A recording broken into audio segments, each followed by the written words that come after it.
how does one become a ladies' man? Well, it's simple. You know what? And it's super simple. I don't think there are any tricks and there are any hacks to it. If you were to ask men the same question, if you wanted to give a woman advice on how to get attention from all the high value men in the world, the answer would be a virtuous, super beautiful 10 out of 10 high value women. So I don't think it's a trick because I don't try to get women. I feel like I try to become the best version of myself I can be, and then women will naturally come to you. And that's as simple as that. And I know it sounds easy. It's actually the hardest answer in the world because it's the answer no one wants to hear. Try to be the best version of yourself. It's as simple as that. Work out in the gym, read something, learn something, become interesting, become wealthy, of course, because the wealth comes with a fun lifestyle. Women love fun. Yes. That's why they like fast cars. That's why they like when you take nice vacations, because women love fun. And when you're that guy, you'll be surprised how easy it is. If you're sitting there lonely, if you're truly lonely and you can't get any women, I can't teach you anything. Because if you had the basics, you wouldn't be lonely. It's not actually the outside perception you have. I will walk around the city occasionally if I just finished training in sweatpants and, sneakers or whatever. And I know people know me. But let's even talk 3-4 years ago when maybe I wasn't so well known, but I was still dressing very well in my free time. It's how you feel in and of yourself. If I saw a beautiful woman sitting there at the mall sipping a coffee and I was dressed in, my beard was all messy, I had a hood up and I was in like sweatpants, the confidence, you haven't maximized your own confidence, if you know what I'm saying. When you're dressed really, really well, you just had a fresh haircut, you feel like a different person. So it's how it makes you feel first and foremost. Like you could do anything. You put on a good suit. It's the same reason. I mean, this is universal across human nature. This isn't something specific to men. It's specific to women as well. It's every single person in the world. Women will do their makeup and do their hair and put on a nice dress, and then their personality, you'll know when you hang out with them, seems different. They're more full of their confidence. They're more their natural self. But definitely it's perception as well. People take you more seriously. People are more likely to stop and listen to what you have to say. If you're dressed like a homeless person and you try and disturb someone when they're walking past you, they think you want $1. People are much more likely to listen to what you have to say, and also makes you more memorable. Also makes you more memorable. A lot of guys don't dress up. Keep in mind, because you go for a job interview, you have to understand, even if you just bought your basic kind of shirt from a store and some pants and some shoes and you think you're dressed nice, that's like the standard issue job interview uniform. The guy who's doing the job interview, I know it's special to you, I know you've prepared, I know you think, oh fuck, I really need to get this job. He's seen 40 people today, 50 people today. Who was the guy in the really nice suit? That stands out, So also it burns you into people's minds and memories much more. Yeah. When people say the word Tristan Tate, oh yeah, he always wears nice suits. And let me tell you something. When you are dressed very well, you aren't in a place, you become the place. You become part of the ambiance of the place. Let's say you take the fanciest restaurant you could think of. Imagine a very fancy restaurant, right? And you walk in there and everyone's in beach shorts and Crocs and baseball t-shirts. It ruins the ambiance of the restaurant. So you're also doing your part to add to the aesthetics of a nice location. So if you go somewhere like Monaco to the casino, you can't get in wearing a baseball shirt and Crocs. They won't let you in. Doesn't matter how much money you have. But you go there dressed like me, or I'd probably dress better than this if I went to the casino. I'd be bow tied up and everything. I'm adding to the aesthetic of the place by just being a man in a $30,000 tuxedo standing by the bar sipping drinks. I'm adding to the place. Whereas if you go somewhere looking for a bum, like looking like a bum, you're subtracting from the aesthetics of a beautiful place. And you can get a good suit for $300, $400, $500 if you go to Hugo Boss or something. But you can get much cheaper than that. And if it fits you well and you're in decent shape.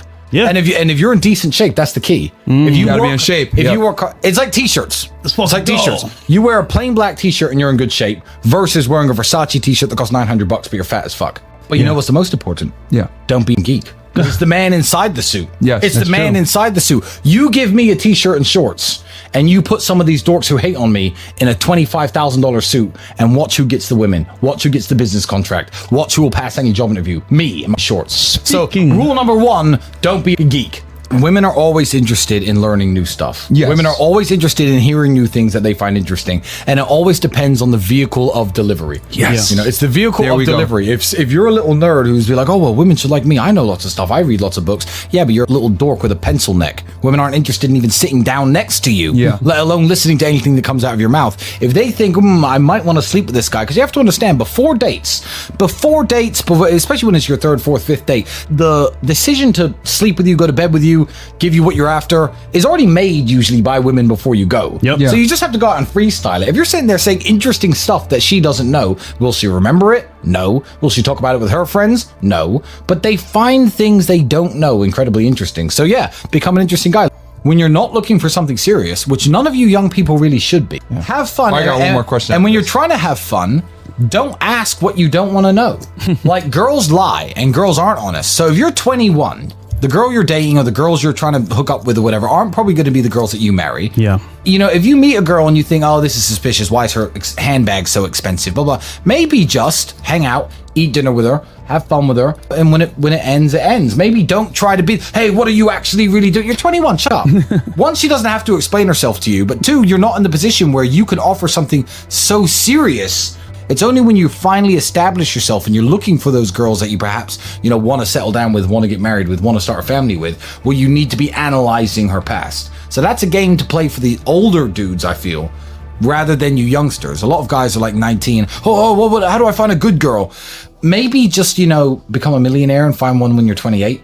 Maybe just shut the fuck up about finding a good girl. Yeah. If she'll sleep with you when you're 19, maybe that's good enough for now. I think the simple advice is accountability and self-reflection.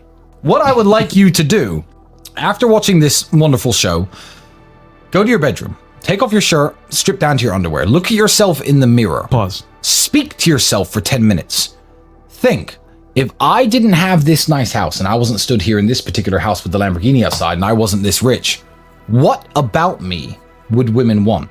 And if the answer is nothing, then you're only going to attract the women who are into your money and your money only. Because I've got loads of money. And I understand that women enjoy my company. They like being around me. They like listening to me. So if you have nothing but money, then that's what you're going to get, the girls who are after your money. You have to up your game in every single way and stop throwing the money around, and then you'll meet the girls who like you because you're strong and fit, who like you because you're smart, who like you because you're charming, who like you because you dress well, who like you because, I don't know, maybe you have class, you have etiquette, you have poise, you take them to things that they don't know, you take them to the opera instead of this club. You'll find those special girls when you are a man that those kind of girls will want. But let me tell you something. Most women I know are smarter than the millionaire streamers, the clowns who talk nonsense and do bullshit content. They're aware. Most women I know are smarter. Yeah. So you take someone smarter than you, who's after your money, she's gonna get it. You know what? I'm actually quite a good specimen of man. I'm good looking enough, I'm strong enough, I'm fit enough, I'm interesting enough. Yeah, I could see why women like me. If you can genuinely reflect in that way, and you're honest to yourself and you're right, then you should be meeting good women. So of course they get the girls who are just after their money. I don't blame the girls. Everyone's going to complain about gold diggers. You're a skinny little pencil neck dweeb with nothing interesting to say. You're not manly. You're not physically attractive. You don't speak well. What else should they want? Yeah. What else should they want? They don't feel protected around you. They don't feel safe with you. Of course they want the money. It honestly doesn't bother me like it bothers you, because I think this is a dog-eat-dog world. And I think if you're going to make yourself a target, because the answer to their problem, they think the answer to their problem is more clout, more money. I don't know, maybe the good girl's going to come along. The answer to their problem is 3 years of hard work that they're not going to do. They're not going to do it, and they know that's the answer. They know that's the answer. 3 years of hard work is the answer to their problem, but they're not going to do it. So am I going to get mad at the at the lion for picking on the weakest gazelle? Nope. No, I'm not, because that's the way the world is. You know, I think the younger men should be seeing this, being like, oh, we got finessed by this girl. Okay, cool. And if they run into some money, they should be able to see. You can learn from bad examples just as much as you can learn from good examples. So the bad examples are out there for a reason, and it doesn't upset me to see. It upsets me when I've had friends who are really great guys, really hardworking dudes, try to be the best version of themselves, who've gone through bad divorces, who've gone through bad breakups. And yeah, that's sad. And it's sad to see women take advantage of men who are actually trying their best.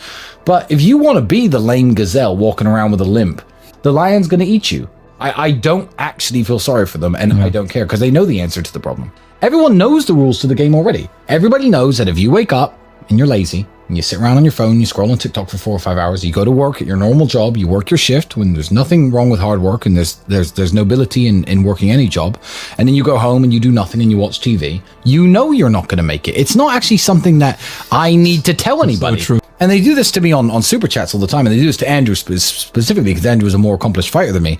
They're like, hey, Andrew, give me some advice on how to be a good kickboxer. Is there a gym near your house? Why aren't you there right now? Why weren't you there yesterday? Everyone already knows the answers, and they search, unfortunately, for cheat codes, for magic words that I'm going to tell you that are going to make you rich. You have to outcompete everybody else, because there are only so many, although dollars can be printed in an unlimited amount, there's only so much wealth in the world. There are only so many Lamborghinis that are built every year. There are only so many mansions in every single country. There are only so many private jets and so many beautiful women and so much gasoline and fuel and food and caviar and all the crap that everyone wants. And there's only so much gold and so many Pateks and so many Rolexes that are made. You have to outcompete other people to get the things that you want. You know us. I am glued to my laptop and phone. All I do is work, and all Andrew does is work. So the fact that we have shown such amazing results coming from where we come from, there's no magic spell, there's no hocus pocus. I go back to my younger self, and I'd say, yeah, keep it up, because you're definitely going to make it, because that young guy who was broke is now me. Oh, the worst advice is great. The worst advice exists everywhere in the universe, and you hear it all the time. The worst advice, I don't know if the people in charge of the world put this out here on purpose, but you see it every single day. Some flowers take longer to bloom. Don't worry, your time will come. If you're not where you want to be today, don't worry. It's gonna happen. Your time's gonna come, your ship's gonna come in. That's the worst I've ever seen. And it's on the internet every day. You're going to start seeing it now. You're going to start seeing it. It's on the internet everywhere. You just scroll past it. You haven't taken in the bullshit. Just bro, it's terrible. Wow. And for any young person to sit there whose life isn't going right, who had a failed relationship, they're 21, working a dead-end job, but to see on the internet, don't worry, some flowers take longer to bloom. You're going to make it one day. Your time will come. And God, okay, great. Sigh of relief. My time will come. The internet said so. If you buy into that, you deserve to be poor forever. Like, panic mode is the best mode to be in. Things aren't quite right. Life sucks. My girlfriend just left me. Can't pay my rent. Panic mode. Fuck the internet. Some flowers take longer to bloom. Fuck, my time is gonna come. Panic. Panic and succeed.